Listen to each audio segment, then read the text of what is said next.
Presente incontro con gli studenti del corso Origine Italia, un'opportunità per loro dal punto di vista professionale e imprenditoriale, ma anche per la Regione per mantenere, diciamo, le radici di queste persone qui da noi.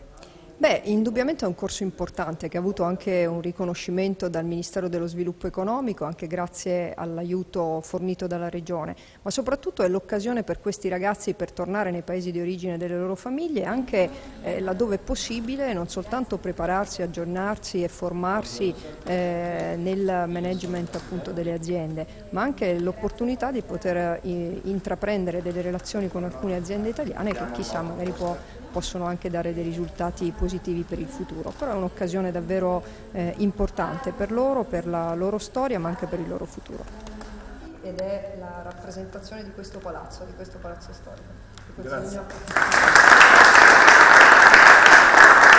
Un po' la storia di questo palazzo e di quello che si faceva qui in questo palazzo prima che diventasse la sede del Regione. Grazie. Complimenti e buon lavoro. Complimenti, buon lavoro. Soggetti che possano domani nei loro paesi collaborare con le nostre imprese e aiutarle a sviluppare.